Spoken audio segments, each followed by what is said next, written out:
নমস্কাৰ গুৰুমণ্ডলী এটি নতুন শিক্ষামূলক ভিডিঅ'ৰ সৈতে মই বিশ্বজিতে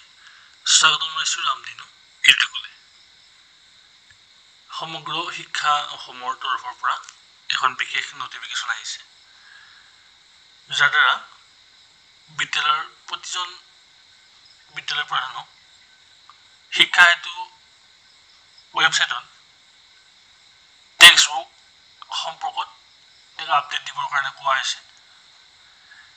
ইয়াৰ মূল উদ্দেশ্যই হ'ল যে আপোনালোকে বিদ্যালয়ত টেক্সট বুক কি লাভ কৰিলে বা যদি কিবা আপোনালোকৰ ডেফিচিয়েঞ্চি আছে সেইটো আপোনালোকে ইয়াত আপডেট কৰিব লাগিব গতিকে আজি এই ভিডিঅ'ৰ জৰিয়তে আমি কিদৰে শিক্ষা হেতু পৰ্টেলত গৈ আমি আমাৰ বিনামূলীয়া পাঠ্যপুথিৰ সবিশেষ তথ্য আমি আপডেট কৰিম তাকে জনাবৰ কাৰণে এই ভিডিঅ'টো বনোৱা হৈছে আহকচোন ভিডিঅ'টো আৰম্ভ কৰোঁ আপোনালোকে শিক্ষা হেতু পৰ্টেলটো আপোনালোকৰ ইউজাৰ আইডি আৰু পাছৱৰ্ডৰে আপোনালোকে প্ৰথমে লগইন কৰি লওক লগইন কৰা হোৱাৰ পিছত আপোনালোকে এই ইণ্টাৰফেচটো দেখা পাব এতিয়া আপোনালোকে লেফ্ট সাইডৰ যে থ্ৰী লাইনছ ইয়াতে ক্লিক কৰিব তাৰ পিছত আপোনালোকে এইটো সেকেন্ড অপচন স্কুল মেনেজমেন্ট ইয়াত ক্লিক কৰিব ইয়াত কেইবাটা অপচন আছে 3 নম্বৰ যেটো আছে free text book status update ইয়াতে এইটো নতুনকৈ এইটো সংযোজন কৰা হৈছে গতিকে আপোনালোকে ইয়াতে ক্লিক কৰিব এতিয়া ইয়াতে ফ্ৰী টেক্সট বুক স্ট্যাটাস আপডেটত কি দেখাব নো ডাটা ফাউন্ড দেখাব এইকাৰণে দেখাব যদি আমি ইয়াত কোনো ডাটা এড কৰা নাই এটা আমি কি কৰিব লাগিব ইয়াতে ওপৰত যে আছে এড এফটিভি ইয়াত ক্লিক কৰিব লাগিব ইয়াত ক্লিক কৰাৰ লগে লগে এখন ইয়াত পপ আপ স্ক্ৰীন আহি যাব ইয়াত আপোনালোকে প্ৰথম মিডিয়াম আহিব আপোনালোকৰ বিদ্যালয়ৰ যেটো মাধ্যম বা যেটো মিডিয়াম হেতু আপোনালোকে সিলেক্ট কৰিব মই ইয়াত এছামিছ সিলেক্ট কৰি দেখাই দিছো তাৰ পিছত ইয়াতে আপোনালোকৰ ক্লাছটো সিলেক্ট কৰিব লাগিব ধৰা হল মই ইয়াত ক শ্ৰেণী মই সিলেক্ট কৰিলো এটা ক শ্ৰেণী সিলেক্ট কৰাৰ লগে লগে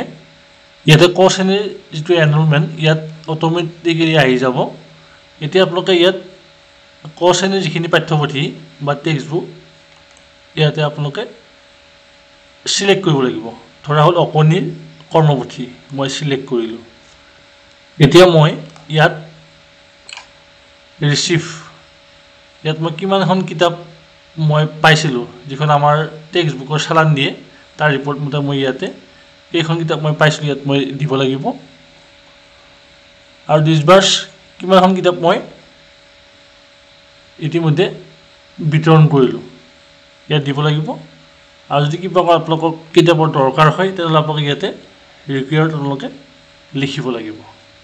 আৰু এইটো লিখি উঠি আপোনালোকে কি কৰিব লাগিব সাবমিট কৰিব লাগিব গতিকে এই ধৰণে আপোনালোকে প্ৰতিটো শ্ৰেণীৰে এনেকৈ পৃথক পৃথককৈ গোটেইখিনি পাঠ্যপুথিৰ ৰেকৰ্ড আপোনালোকে ইয়াতে আপডেট কৰিব লাগিব গতিকে এই ধৰণে আপোনালোকে অতি সহজেই শিক্ষা হেতু পৰ্টেলত গৈ আপোনালোকৰ টেক্সট বুক সম্বন্ধীয় যিখিনি ডাটা এই ডাটাখিনি আপডেট কৰিব পাৰিব আৰু ইতিমধ্যে অফিচিয়েলি 12 জুন এটা সময়সীমা দিয়া হৈছে লাষ্ট ডেট দিয়া হৈছে গতিকে 12 জুনৰ আগতেই আপোনালোকে এই প্ৰক্ৰিয়াখিনি সমাপন কৰিব লাগিব গতিকে আশা ৰাখিছোঁ এই ভিডিঅ'টো চোৱাৰ পিছত আপোনালোক নিশ্চয় উপকৃত হৈছে যদি মোৰ ভিডিঅ'টো ভাল পাইছে লাইক শেয়াৰ এণ্ড সাবস্ক্ৰাইব কৰি নাপাহৰিব আৰু এনেকুৱা ধৰণৰ ইনফৰমেটিভ শিক্ষামূলক ভিডিঅ' পাই থাকিবৰ কাৰণে আপোনালোকে চাই থাকিব ৰামধেনু এডুটেক ধন্যবাদ